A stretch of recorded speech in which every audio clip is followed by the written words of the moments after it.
Hallo und herzlich willkommen zu unserem Business Tapas. Business Tapas sind kleine Wissenshäppchen kostenfrei serviert, die Appetit und Lust auf mehr machen sollen. Mehr unternehmerisches Wissen für mehr Wohlstand, weil jeder Unternehmer seine eigene heile Welt verdient hat. Und übrigens in der Beschreibung zum Video findet ihr auch den Link zur Unternehmer Online Akademie. Schaut mal vorbei und findet noch viel mehr Business Tapas. Und jetzt wünsche ich euch erstmal viel Spaß beim Thema der Woche. Heute geht es um Bewerbertraining für Unternehmer. Ja, ich habe mich nicht versprochen. Ich habe in den letzten Wochen mit meinen Unternehmern sehr viel über Recruiting, Mitarbeiter einstellen, Onboarding von Mitarbeitern und so weiter gesprochen.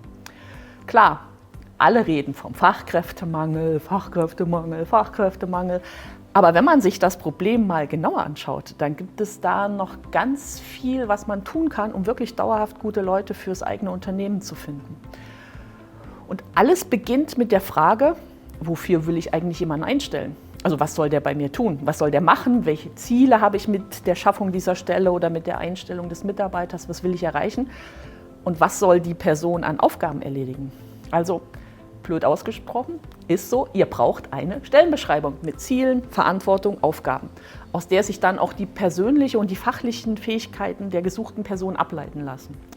Und wenn das erledigt ist, dann muss die Stelle oder die Position ausgeschrieben werden. Die Welt oder eben eure Region soll ja wissen, dass ihr so jemanden sucht. Und da gibt es verschiedene Varianten. Also ihr könnt eure eigenen Mitarbeiter ansprechen, die in ihrem Freundes- und Bekanntenkreis Werbung für euch und euer Unternehmen machen.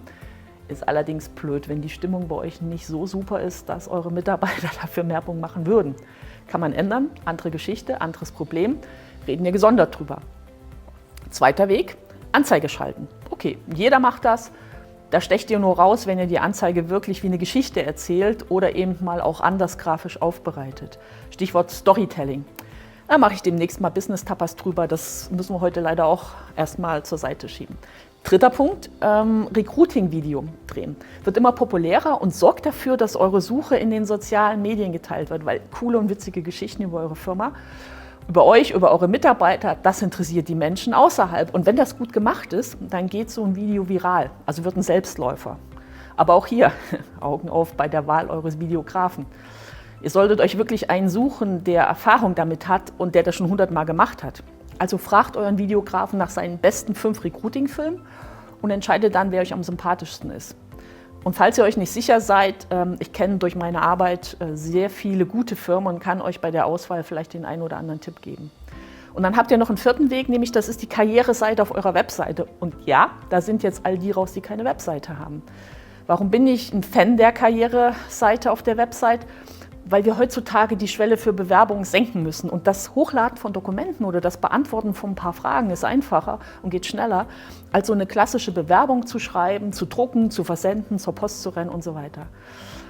Und ja, wenn ihr wissen wollt, wie das geht, dann abonniert meine Unternehmerinfos. Der Link ist natürlich im Kommentar. Zurück zum heutigen Thema. Jetzt kommen die ersten Bewerbungen rein. Und wenn ihr Glück habt, sind nur 3 oder 4 gute Bewerbungen, die man schnell sichten kann. Aber schon bei 3 oder 4 Bewerbungen braucht ihr Entscheidungskriterien. Also was ist euch beim Bewerber wichtig? Klar, einiges ist euch ja schon klar, weil ihr habt ja vorher eine ordentliche Stellenbeschreibung erstellt. Aber trotzdem, euch fehlt eine Struktur. Also wie sollt ihr entscheiden, ohne zu viele Stunden zu investieren? Also Zeit habt ihr ja eh nicht. Was passiert normalerweise? Ja, die ersten 3 Bewerber werden interviewt, einer davon wird eingestellt, bups aus. Und im schlechtesten Fall habt ihr die nicht richtig eingearbeitet, weil ihr keine Zeit habt und weil keiner da ist und bla bla bla, bups ist er weg. Viel Mühe, Aufwand und nichts gewonnen. Oder ihr habt den anderen Fall, ihr kriegt 40 Bewerbungen, habt weder die Zeit noch die Lust, so viele Lebensläufe durchzulesen. Das ist echt eine Krux. Ihr wollt neue gute Leute, aber das ist richtig aufwendig und dann geht so viel schief und den besten Bewerber, den bemerkt ihr wahrscheinlich gar nicht. Und dann war all der ganze Aufwand umsonst. Gut gemeint ist eben nicht immer gut gemacht und Geld verbrennen ist jetzt auch nicht wirklich Sinn und Zweck von Unternehmertum. Apropos bemerken, es geht auch anders. Aber dafür müsst ihr als Unternehmer was lernen.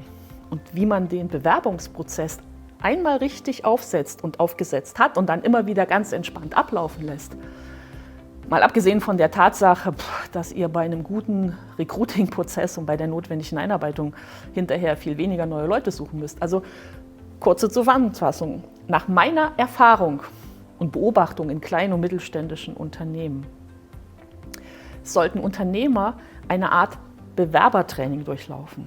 Ja, du als Inhaber eines Unternehmens solltest Bewerbertraining machen, damit du schnell und effizient die richtigen Mitarbeiter finden kannst. Wenn ihr daran interessiert seid, dann meldet euch. Wir machen sowas einmal im Quartal für Unternehmer und führen so ein Training durch. Und wenn ihr euch dabei amüsiert oder wenn ihr gerade nachdenklich geworden seid, dann schaut euch mal die anderen Videos von den Business Tapas an und abonniert den YouTube-Kanal Unternehmer Online Akademie. Den Link findet ihr auch hier unter dem Video. Und keine Angst, von Business Tapas wird man nicht dick, nur reich. Macht was draus.